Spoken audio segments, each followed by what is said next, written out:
Hey guys, it's been a minute. Back live streaming, haven't live streamed since January of this year.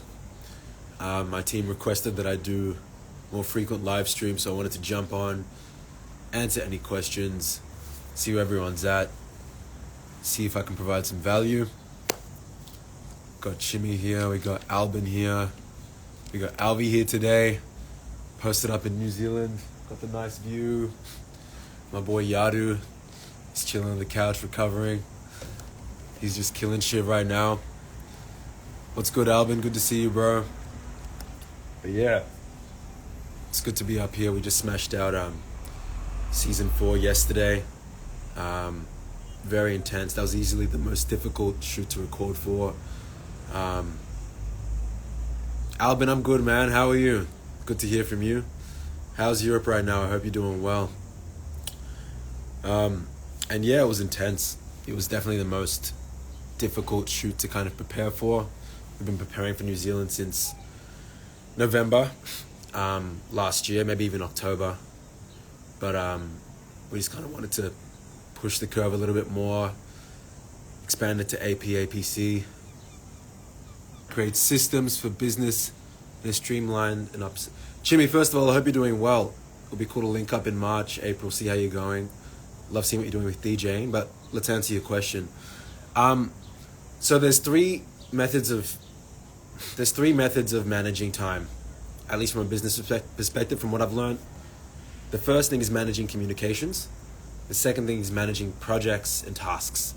And the third thing is managing deadlines. So how I manage communications is I'll use Slack, right? So what I used to use in like 2020, 2019, 2021 is I'd use Facebook Messenger groups, things of that nature, and that was fine. But what happens is once you start managing either things that are more complex or things that need to move faster, you'll need different areas of expertise that also need their own communication managed. So we'll use Slack, and then again, for example, if we use Quasar, we'll have a channel that's just for videography. We'll have a channel that is just for thumbnails. We'll have a channel that's just for ideas, right? We'll have a channel that's just for social media, channel just for TikTok.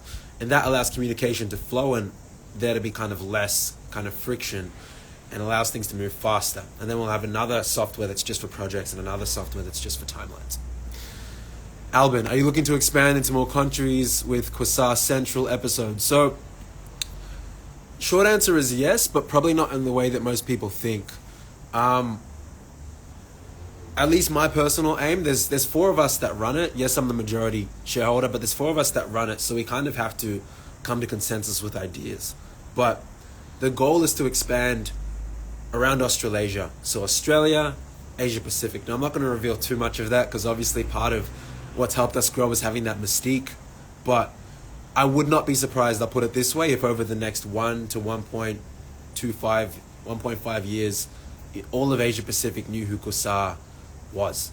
But my aim isn't to necessarily take it, at least with my own creative direction, to the US or to Europe. But there may be partnership opportunities to do that. And that's all I'm going to reveal at this stage. But yeah, our main focus is to kind of be hands-on at the Asia Pacific level and then potentially consider the right partnerships. Ra, thanks, bro. Would have been great to see you. All good. I hope you're doing well. And I hope you're enjoying your time with your family, my brother. Good to hear from you. Chimmy, do you prefer ClickUp, Asana, Notion? Okay, so I've had a lot of recommendations about Notion, ClickUp and stuff like that. So I'll be a little bit transparent here. The cash flow business for me is my marketing agency. So what I'm able to do is I'm able to use my marketing agency to not only fund itself, my personal brand, but also Quasar. So what an agency might use as a project management tool might be different to what a solely creative director would use. Or it might be different to what someone that just works corporate would use. Now, for what I'm using, Asana is very popular in the agency space. I haven't found the need to use it yet. But again, like maybe once we hit 100 clients, in the next couple of months, maybe we will use it. I just haven't found it to be a priority to use that. Slack's been working great for me. I used to use Trello. And I now use Airtable. Airtable's been great for me. How do you balance work and personal life? Grinding Space, what's going on? Good to see you, man. work and personal life as an entrepreneur. I mean, you got to blend the two, man. And look, I'm 24 years old. I don't think I've got it all worked out necessarily. I used to burn out quite a bit. You guys probably have seen some of the YouTube videos where I talk about doing detoxes, like no women, no like sleep essentially, no music. And there was times I was nearly hospitalized. Now I've gotten a bit older. I've kind of figured out how to, work really, really hard, work my ass off. Friday, Saturday comes. Friday evening, I'll go kick it with some friends over dinner. Or maybe it'll be a business friend. Saturday, I might go and catch up with another friend, or go to like an event, show some love, get drinks with another person that might also be doing business. So even if we're not talking business, we're building that relationship. You know what I mean?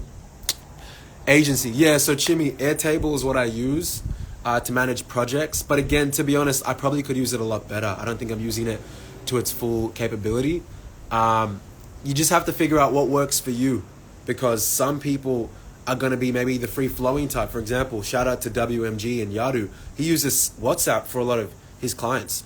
You know what I mean? And that works for him. That may work for his business model better than my own agency. So you kind of got to try different things and then figure out what makes the most sense for your personality. Like, I lean introverted, so I'm not necessarily inclined to hop on a client retention call if I don't have to. So Slack saves me time there. But if you're super extroverted, you might want a tool where you can quickly call the client, that kind of thing. I wanted to ask you this: how do you stay ahead of the competition in your industry? To be honest, I don't really think I was playing. I don't think I wouldn't even say I am yet, but I wouldn't say I was a figure properly in the marketing space, honestly, till last year, 2023. Yeah, I'd been in the industry since 2019. Yeah, I'd had, other experiences working with celebrities and, politicians and Forbes members very young, but I wasn't able to sustain it. Like, I started this game when I was 19 years old. So one thing that's helped me now is a lot of the tactics that I actually sell to my clients, I use for my other businesses. I use for Corsair Central. I use for Culture. I use for other projects. People don't even know, and I guess this is the first time I'm going to talk about this. I actually trade stocks as well. I just DCA into crypto, but I trade stocks a little bit as well, US stocks on Wall Street. So there's a little bit more to the picture than is presented. And that's what's also allowed me to be able to kind of make, at times, more daring financial decisions, because I know, look, I can make the money back if I mess it up. If I lose 20 bands, I know how I can get it back in more than one way. How do you stay inspired and motivated to keep creating content for Corsair Central? To be honest, I love how I'm wired. I figured out very young, after doing cognitive behavioral coaching and other stuff, what drives me, right? I love freedom. I love being able to move around. I don't travel much, but I love that right now I'm in New Zealand and I'm able to, after a very intense shoot and very minimal sleep, be able to have some food with my boy, relax a little bit, and kind of think out of the box and strategize for the next Corsair trip. So if I'm wired by freedom, then it makes sense to kind of do something what's kind of free-flowing and content-oriented, where people can be themselves, because I'm not the type of person that likes to be constrained. So you got to know yourself first, and then you can kind of create some speed. Market research and what's your general methods? So I'm in a fortunate position. I've got a lot of leverage at the moment, right? If you'd asked me that question even a year ago, it would have been a different answer. Transparently, I'm spending 10, 15, 20K a month just on my agency and for us to play offense. So what that does is it allows us to redirect some of our team members that are really good at TikTok, and I can put them into Corsair. Really good at Corsair, I can put them into the button. So having that network has actually given me the most leverage to kind of stay ahead of the game and put my finger on the pulse of what's going on. Albin, nah, man, that's all you, bro. You're the content king, man. I'm just doing what I can. Alvi, biggest challenge in attracting and retaining clients? There's always problems. One thing I will say is that at every level, there's always more problems. I'm nowhere near where I want to be financially yet, at all. But like I said, we spend 10, 15, 20K a month just flat. That's just the baseline that we'll spend every month on agency expenses. We're not even talking about Corsair expenses yet.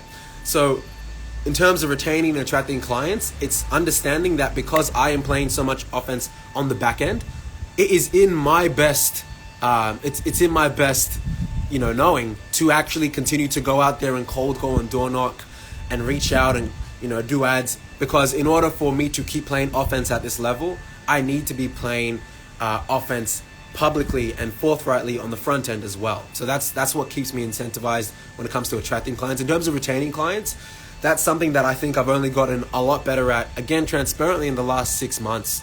We've started to really work on our SOPs, making sure that, we're really providing as much value upfront as possible. Even if I have to spend an extra couple $100 for a client and they don't even know about it, I'd rather do that so they can get a faster result that gives them a better leg up early, as opposed to trying to save them at month 3, month 4, when I kind of will figure out if clients will stick or if they'll twist, because I didn't put that effort in earlier on. You know what I mean? So that's been a major turning point when it comes to retaining, and I already addressed the attracting side of things. How do you measure success in your business beyond financial metrics? This is a pretty easy one, to be honest. Again, it comes down to understanding how you're wired.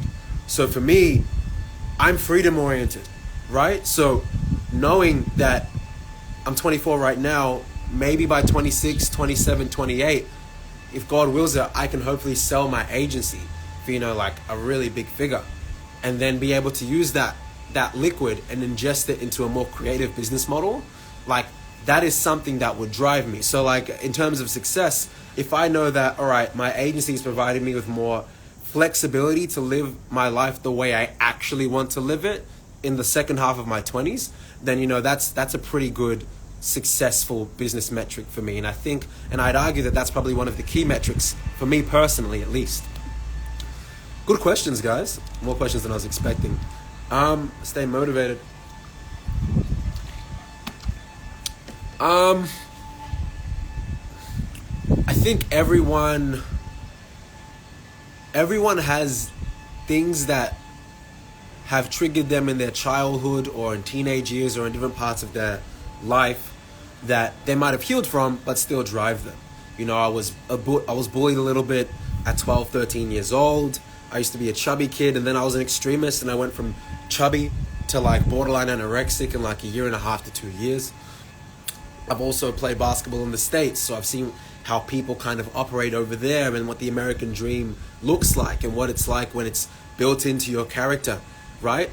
I also had one of my closest best friends, rest in peace to E, pass away at 18 when I was fresh out of year 12. You know what I mean? And I thought we were going to maybe like go on a ton of adventures together. There's actually ventures that I'm going to be building in the second half of my 20s that I'm not even going to talk about right now, but I can't wait to build, because some of them are actually going to commemorate his passing, 10 years in the future, and I can't wait to start those ventures. So you got to understand that there's always something that's driving typically people that perform at a really high level. It's not usually that they just want money. It's like there's some kind of deep-rooted either insecurity or something to prove that drives them, especially when it comes to kind of going from that maybe top 20% level to that top 1%. And I'm still pushing for that top 1%, top 0.1%. This is barely the start. All right, motivation, feedback, negative feedback on content. So this one's easy, because everything is perception. If a coach yells at me and says, Dami, you're a fucking shit basketball player, perfect. Where am I fucking shit? Okay, great, because I missed, I can't shoot or something. Okay, fantastic. That just means feedback. I need to work on my threes. You're not fast enough. Excellent. That means I need to work on my sprints. It's all about reframing. As soon as you give the person that's giving you the negative feedback power and instead of reframing it, then you've lost already. So when Cody Co roasts us, I am so grateful, because someone with over 2 million subscribers on YouTube is roasting us. That's a blessing. That's a reframe. But instead of what most people do, they're still putting out content. So yeah, that's an easy one. Focus on one thing at a time, but I feel like multitasking is a strength. Yeah, Chimmy, look, this is something I'm still working on, transparently. But I would say this, focus on mastering one thing for the first couple of years. From 18 to 21, I had other offers to be part of nightclubs and events before culture. People don't even know that. But I was I wanted to be so dogmatically focused on mastering marketing and sales to a sufficient level. And that allowed me to create something like Quasar that blew up in 3 months. That allowed me to get invited to be part of the culture team and other projects. That allowed me to get the opportunity to do an Addical Net Gold. That allowed me to get inquiries from guys that are about to be on Nickelodeon and Netflix later this year. I'm not going to reveal those names, obviously, but they came to me because I mastered something for the first 3-4 years, and it's painful. I actually do not think I am still a master of marketing and sales, and I genuinely say that. I mean that genuinely. And we'll probably cross over some pretty impressive revenue numbers this year. But that just goes to show that you really got to master something first, and then that can actually be used as the platform that can branch you into other industries. I wouldn't have gotten into crypto projects if it wasn't for me, again, having a really solid of marketing and sales first. And to be honest, I'm actually trying to leave more things at this stage and focus more on my agency. I really want to take that to 100 to 300 clients on a monthly recurring revenue by the end of this year minimally. And that's my focus. I've said no to a lot more business ventures at this stage. I've actually exited some crypto projects that I had ownership in. A lot of things I've said no to that I'm not going to expose all in this call. But Jimmy, yeah, you really want to think about what's something that you can master for 5 to 10 years. I'll tell you one thing that I've noticed in Melbourne, and particularly in Australia, because the average Australian doesn't think that big, they think being multidisciplinary, and this is going to offend some people, but they think being multidisciplinary makes them perceived as higher status or perceived as more skilled. When in reality, and this is something I've had to work through, it just makes you perceived as more scatterbrained to the big dogs overseas. And that's a hard pill to swallow, and that's something that I'm still trying to digest. Here's why. It's a lot harder to manage 5 things that are making 5K a month instead of mastering 1 or 2 things that are making you 200K a month. And it takes time to get it to 200K a month. But think about it, once you've gotten something to that kind of revenue figure, you can now use that to buy the other businesses or business models of interest to you just because you spent 5-10 years sharpening one sword. So that's why even for me, I'm approaching my 5th year in marketing. I'm like, I am going to give marketing at least 10 years. So till I'm 29, I just want to mainly focus on marketing and sales. Fortunately, Coursera is automated, and it's also an extension in a way of my agency, right? It's a media company, it's content, it's faceless. But I am not going to start, for example, a junk removal business or a restaurant tomorrow unless I'm just buying the whole thing and then putting people in to run it because it's a distraction. So that's my thoughts on that, Shimmy. Good question. Marika, good morning. Good to hear from you. Resources for business planning and life planning. I don't think people should get lost in this. This is another controversial thing. I think people over-index on the not the tactics, because you need tactics, but on the tools required. Like, till this day, I will get a Google Doc. I will just type some random shit and just be like, all right, like 3-month goals, 6-month goals, 9-month goals, work backwards. What do I need to do every week to get to that goal? What do I need to do every day to make sure? What is a little gift that I know my own vices. You have to know what your vice is. So if you're driven by like going out on a Friday or Saturday night to the club, okay, great. If you get XYZ task done, whether the result is hit or not, as long as the inputs are completed, then you get to do that Friday or Saturday nightclub activity. You get what I'm saying? So when it comes to resource, business planning, life planning, it's just about being in a quiet environment, whether it's in your bedroom, whether it's in the park or whatever, getting a pen out, getting your computer out, and just being real with yourself. What do you actually want? What do you actually want 10 years from now? Okay, what do you think you want 5 years from now? And what do you think you are willing, what's like your bare minimum by the end of the year? Because you're only going to actually achieve typically your bare minimum. So you have to have a really, really fixed and understand what your bare minimum actually is so you can hit it. And if you exceed it, then great, that's your actual goal. And if you just miss it, let's just say your bare minimum goal is like, all right, I want to make 80K a year. Okay, cool. Well, if you're making 50 grand a year, to get to 80K per year, what other skills do you have to get?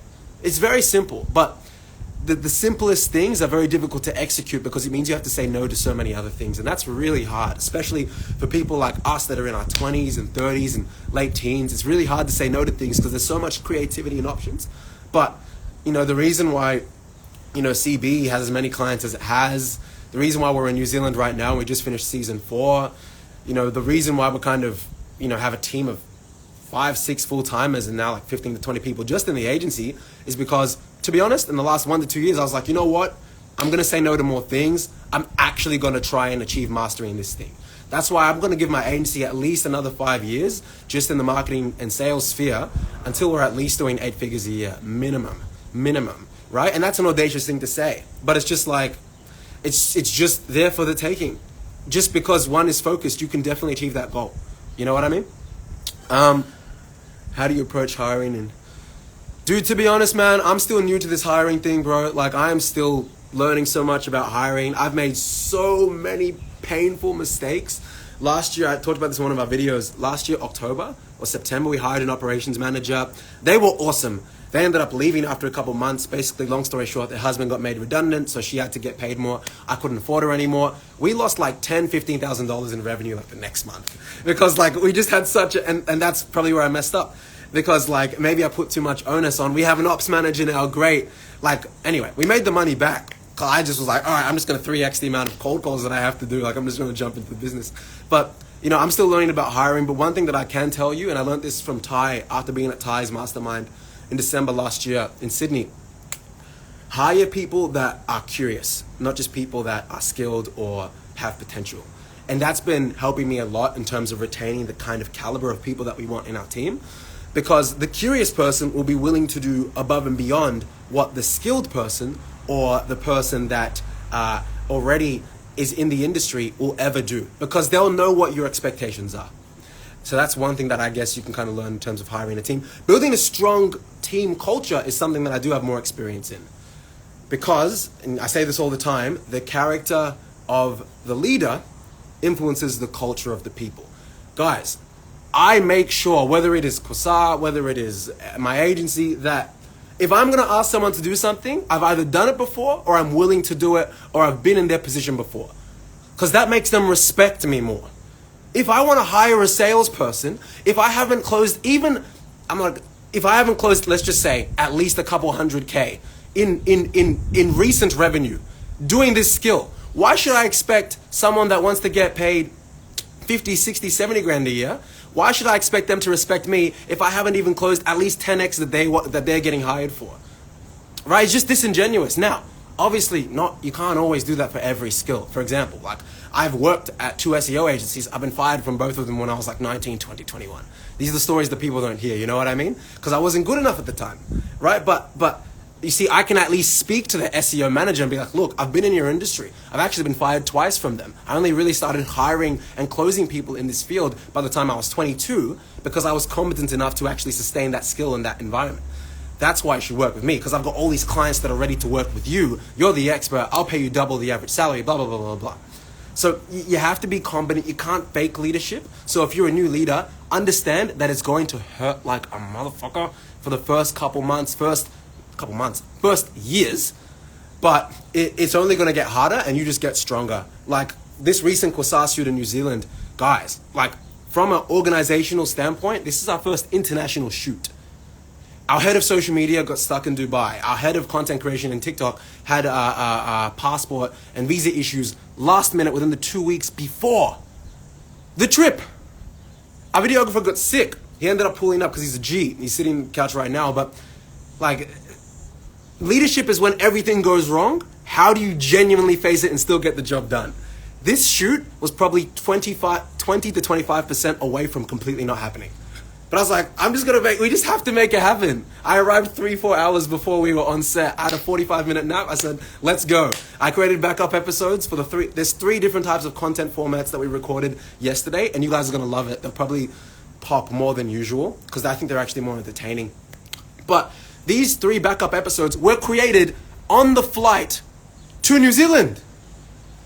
Because I'm just not going to let it get not done, right? That's leadership. So it only gets harder, but you just get better. That's what I have to say about leadership. No worries, Numbers Jet. Happy you're getting value from here. Dixit, my brother, appreciate the love, man. Up and beyond. Sky's the limit for both of us, man. I hope you're doing well. Dream collaborations. You would love to pursue. Yeah, man, like collaborations for Quasar. I don't want to reveal too much, but I'll put it this way. We have the right people that are aware of how much growth and speed we are moving with. And not all of these people are in Australia or Asia Pacific. So I would not be surprised if by 2025 or 2026, we were starting to create really elite level content that is beyond the sphere of YouTube. I'll put it that way. And by the way, everyone that has ever been involved in any Quasar video over the last 1.5 years, you guys will have first opportunity to be a part of that next level of content that I think will actually take not just Australia, but everyone in Asia Pacific, so Australia, Bali, New Zealand, Thailand, Fiji. I think we'll take this side of the world and it will give them the opportunities like a Kai Cenat will have, a Logan Paul had, a Gideon had, XQC, all these streamers. I would not be surprised if within the next 1 to 2 years, because of the connections that Kosa has, that a lot of people on this side of the world will have similar opportunities. I'll put it that way. On parents stopping you from doing, yeah, okay, a lot of. So Albin asked, what's your opinion, Dami, on parents stopping you from doing a lot? My friends experienced this, bro. Good question, bro. And this is going to be the way it's going to be for a lot of you. Your parents love you, right? So it's within their nature to create guardrails so you don't fall out. So ultimately, you're going to have to disappoint people. I've made, and I'm not even proud to say this, but over the last 10 years, like especially the last 5 years, I've made my mother cry a lot. And it's not because I'm this maniacal son. No, it's just that at 19, like for 3-4 months, I had 0 results. I was door knocking. I was cold calling. Whilst playing basketball, I was like, Mom, like I'm going to make some money. And then she would see me like coming home at like 12 a.m. because I was still playing basketball. So I'd only be able to like door knock and pitch between like, like 3-4 p.m. and like, like 9 p.m., whatever. And then I'll go to the gym because I was still working out 2-3 times a day. And she'd be like, Dami, you're coming home so late. And I remember one time I told my mom, and I still remember to this day, I was 20 years old, Mom, you're getting in the way of my dreams. She turned over in her bed. She started crying. Like, it doesn't mean that she's a bad person. She's my mother. She's just trying to protect me. So oftentimes your parents are going to put their own lenses and try to put it onto your eyes. But that's why sometimes, to be honest, distance helps. At 21 years old, I moved out to the CBD.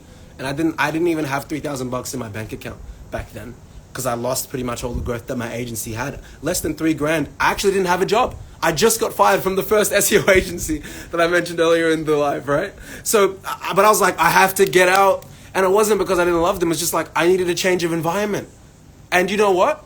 Even though the first year living in the city was very difficult, even though I ended up getting like a 90K per year job, I ended up not even getting fired from that one. I quit. And I got nearly hospitalized from burning out my agency. I built so much grit that now me at 24, whether I'm living in Docklands, whether I'm at my parents', whether I'm in New Zealand, I have so much internal trust within me that I've been at $0 in my bank account so many times that whilst I've got, and I'm very fortunate to say, definitely nowhere near that, I still know how to, like, if things go left, if things break, I can figure it out. I can get back with the flight, even if I had $10, I can figure it out. And that's the benefit of, leaving that cocoon. So I'm not necessarily telling your friend to move out, Albin, but what I am saying is sometimes you do have to create distance, and it's scary. Get with a roommate, get with 3 of them. You know what I mean? Mad gal, that's mad love. I appreciate it, Daphne. Hope you're doing well.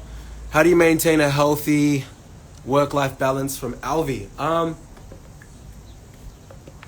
Okay, so this work-life balance thing, I'm still figuring it out. Like, I just want to reemphasize, I'm not a guru. I'm putting out content because I want to grow my personal brand. I also want to share insights because a lot of people are a little bit older than me, a little bit younger than me, or are my age, and they want to learn more about, like how they can maybe start a business, how they can get employees, that kind of thing. So with the work-life balance thing, I am imbalanced right now. Like, I'm leaving New Zealand tonight, right? I came here yesterday morning. Right? Yesterday morning. Sorry, a client just texted me. He wants to get upsold. Right? I'm still working while I'm on a live stream with you right now. A client literally just said, hey, we want you to do our TikTok, not just like our Facebook ads. Literally just right now. Like, I'm still working right now as I'm talking to you. So the best thing, and I learned this from Ty as well. Shout out to Ty Lopez. He's the GOAT. By the way, I'm going to reveal this because why not? Actually, I'm not going to reveal this. Anyway, you'll see it. It'll come later this year, most likely. I try to at least integrate my work with my life. So like I said, if I'm going to the club, I'm going with my mate that's maybe worth 7-8 figures. We're already friends, but like we're also going to probably skew the conversation to business, right? Because I can maybe help with the marketing content side of things, he can maybe help with X, Y, and Z. So you want to try and merge things together, and if you can't merge them, then you got to know again how you're wired. For me, I love food. I'm still a former fat kid at heart, right? So I know if I work my ass off, I get to eat a really nice dinner at Pepper Lunch for like $60. Just me. You know what I mean? I get to spoil myself. But that's if I did X, Y, and Z. So if you're in a stage of building like myself, and I think I'll be building at least for the next 2 to 5 years pretty aggressively, If you're in a state of building, then you just have to integrate more things together and then have a reward. That way, that reward can be your disassociation from the work. That's what I can recommend, and that's what I've learned, again, a lot from, Ty Lopez. All right, a few more questions, guys. Nalath, my brother, man, much love, bro. I appreciate it. I hope you're doing well. The Fear DK, thank you, my brother. Good to see you, bro. Hope you're doing well.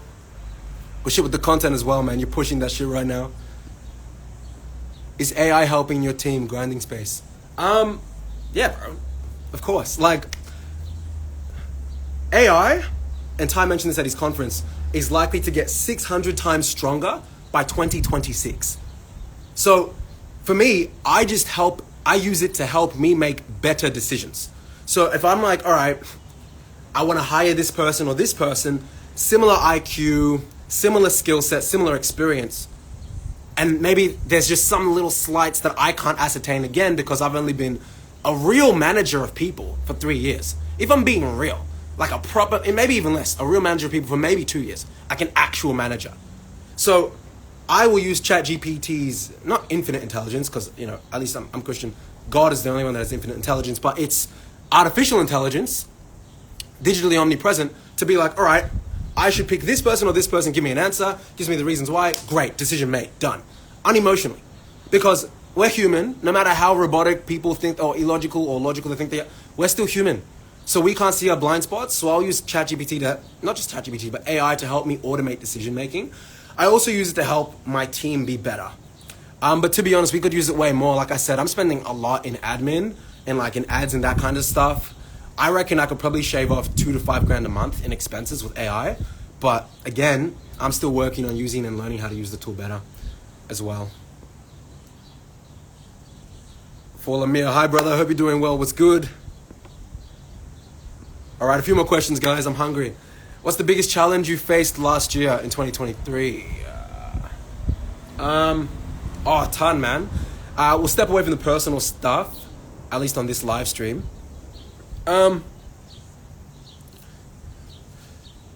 Putting a pause on things that I loved was the hardest thing for last year. Like, I didn't play as much basketball last year on purpose because I wanted to focus on business. Just putting a pause on things I loved. I had to exit projects with business partners that I really liked, right? Imagine traveling to different parts of Australia to work with people. You build together, you create memories, this, that, and the third. And then because you know that you have to make that hard decision to focus on, again, for me, which is my agency, kind of going all in, like that was painful. And I've had to make some recent decisions, in my personal life as well, that I feel are going to be better for parties involved, even though I didn't want to. But whilst those were difficult, I am grateful that I had the courage to make those decisions because I knew that it was going to be difficult. And a real leader makes decisions for the greater good of everyone involved, not just you. And that has allowed me to go to bed with more self-respect, even if it might have also come with a heavier heart. Good question. All right. What would you tell your 20-year-old self? Keep going. I was 20. I was only 23 and a half years ago. I'm still like a baby in this game of life. I use this analogy all the time. Imagine you graduate high school at 18. I'm 24. So I am a prep in the real world. I'm only a 6-year-old in the real world of life. So if you're 21, if you're 20, you're not even a toddler in the real world of life. If you're 30, then you are a year 5, year 6, year 7 in the real world of life. So there's a lot of mental frameworks that I have that allow me to have urgency and kind of be like, I gotta make it quicker, because I genuinely am so far from where I really want to be. It makes me uncomfortable still. But I also know how to kind of rein it back in and be like, hold on, bro, you're 24, you got a legit business, you got other things rolling that are relatively automated with their own difficulties, but they're automated and they've helped you get to where you are. So if you're a prep in the real world, then by the time you're a junior schooler or a middle schooler in the real world, then you're going to be so grateful that you started as young as you did. Good question, Chimmy. Sudia, my brother, I appreciate you, man. Love you too. Keep up the good work on your end as well, man. Appreciate the support, for real. It means a lot. Chimmy, tips on conflict resolution. To be honest, I read a lot of books about this stuff when I was younger, but that's only going to marginally help you. The only thing that's really going to help when it comes to things involving conflict resolution is just managing more people and being involved in more conflict. And that sounds kind of shit, but it's the truth. Like, at least 4 out of the 7 days of my week, I'll give you a more realistic thing. Every single day, just because we have so many clients, there is some sort of issue. Some sort of HR problem, some client complaining, and we have good results, by the way. You can search me up on Google. I've got a great reputation. My reviews on Google, even for the agency, are 5 stars, right? But there's always someone complain, and that's fine, that's human nature. So every day, there is something that I did not anticipate that I had to resolve, right? So when it comes to conflict resolution, my skills may not be as good as an Elon Musk, right? And nowhere near it. Or even as a Sabri Subi, who has like the biggest marketing agency in Australia, does like over 40 M a year. But it is growing at a faster rate than perhaps the average person, because 7 days a week, my frontal lobe cortex and other parts of my brain are engaged in resolving issues that are between humans. So the number one thing is, to be honest, just resolve more issues, and that's as a result of taking more action, right?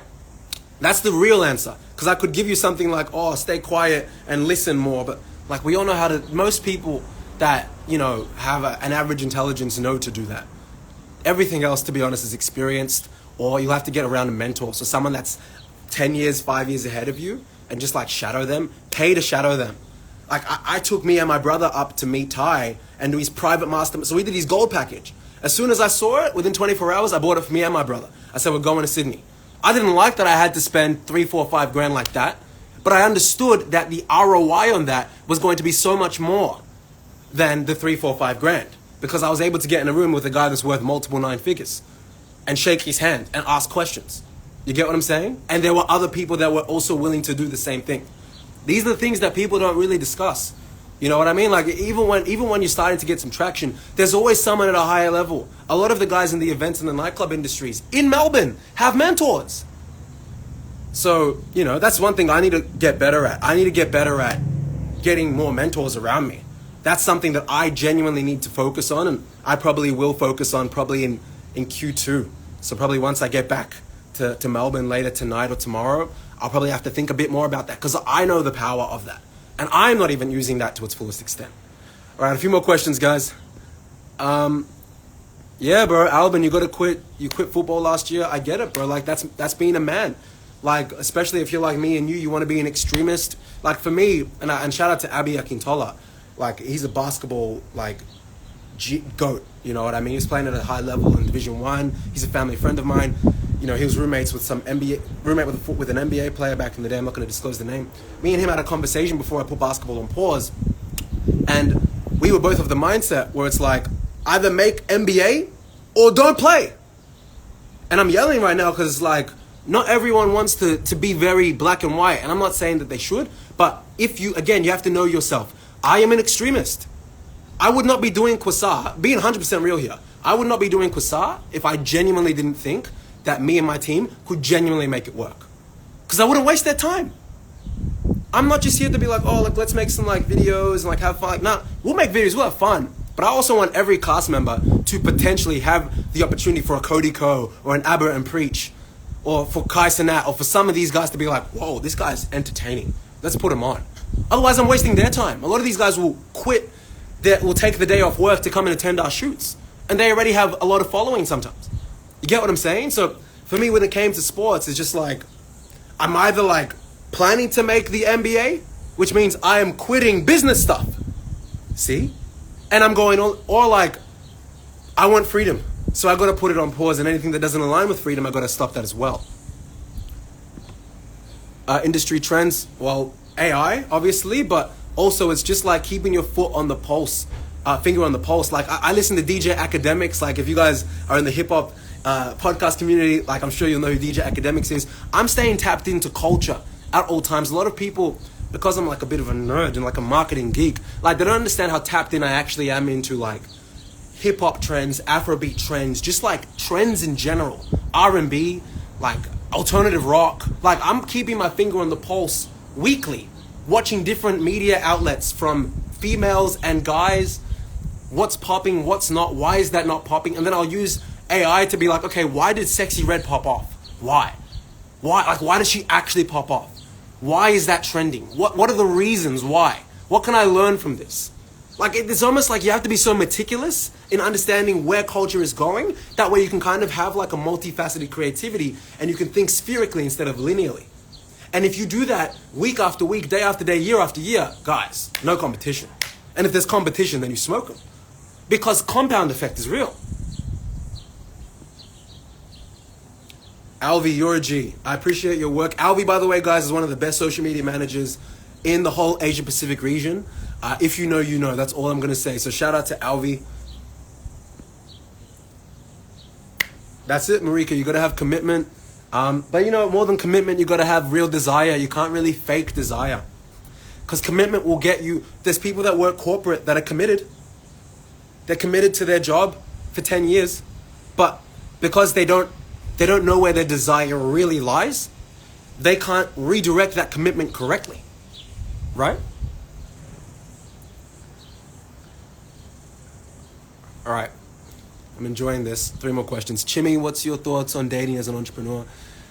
Everyone has different philosophies on this. I'm an extremist, so I'm only going to give a partial answer to this. Just being honest, I'm going to be a bit of a politician here. If you're the type that benefits, guy or girl, from having someone by your side throughout it all, then it can absolutely help you as an entrepreneur. If you are a guy or girl that has the potential to overshow, or not overshow, but get overindulged in a relationship, then perhaps it will be a distraction.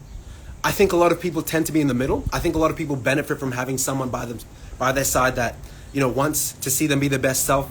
But I think a lot of entrepreneurs can slow down, at least if they're men, if they're in a relationship with someone that isn't completely aware and aligned with their vision.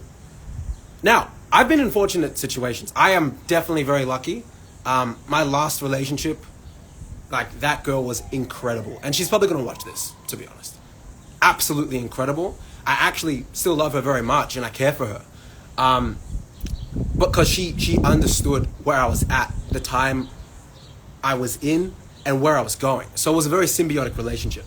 But the relationship before that, the ex, she's not going to watch this because she's blocked me or unfollowed me years ago. Like, she would literally verbatim say, I remember being 18, being like, by 25, I want to have traveled to a lot of the world, be a millionaire, and like, be like playing basketball at the highest levels. Do you know what she said to me when I was 18 years old? Is that realistic? That was so painful, right? And I'm 18 at the time, so I don't even have a proof of concept of what I'm capable of doing. Now, I'm not going to reveal financials, but I think one of those 3 goals will definitely be hit. I'll put it that way. The basketball one, well, look, maybe she was right. Maybe all 3 weren't.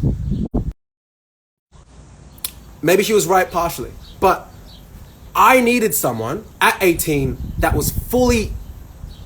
I need someone in general, if I am going to be in a relationship again, that completely understands the mission for me. Not everyone needs that dynamic. Some people are like me and like Alex and Layla Hormozy type thing. Some people are like that, where they're both completely on the same mission. But I've already kind of got a mission for me. If you're a girl, Chimmy, you asked the question, you're a woman, you might need a guy that, okay, is even more A-type than you, so you can buy into his mission and you guys can collab. Or maybe you want a guy that has a similar mission to you and you guys focus on one thing together. So there's not one size fits all. It's really about the pairing. And I don't think enough people understand how intentional you have to be if you genuinely want to bring in someone into your life, especially when you have motion, because if you bring in the wrong person, they can mess a lot of things up. The wiring of your brain, the way you make decisions, etc. My goal for this year, Numbers Jet. Bro, the main theme for this year is sweep. And we've already started it. Like, you know, we've done New Zealand. We're going to do a lot more this year. We're only 2 months into 2024. Like, the agency is at a nice pace right now. To be honest, this week, we've only closed 1 client. Obviously, I've been busy with Quasar, so that's been a bit annoying for me personally. But that just makes me like want to go so much harder as soon as I get back, like tonight, tomorrow, to strategize so I can just take this thing to the moon, and we can hire better personnel, maybe get an office, etc. So yeah, the goal for this year, like simply put, is sweep. That's it. You think I'm right pausing my relationships at my age? Albin, you're 18, 19 from memory. To be honest, probably, yeah, bro. I reckon you're better off pausing relationships at your age. The relationship thing is so individualistic, that's the thing. How about this?